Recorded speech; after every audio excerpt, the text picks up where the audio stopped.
video is going to help you put 4 power chords together. We're going to do D, A, B and G. So for D you want 5th on the A string, 7th on the D. For the A chord you want 5th fret on the E string, 7th on the A. For the B chord you want 7th fret on the E string, 9th fret on the A. And for the G chord you want 3rd fret on the E string, 5th fret on the A string. Here are the chords slowly. 2, 3, 4.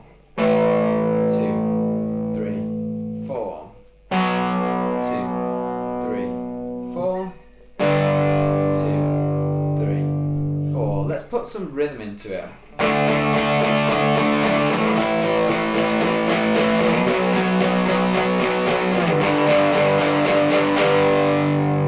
See if you can join in with that pattern after 4. 1, 2, 3, 4.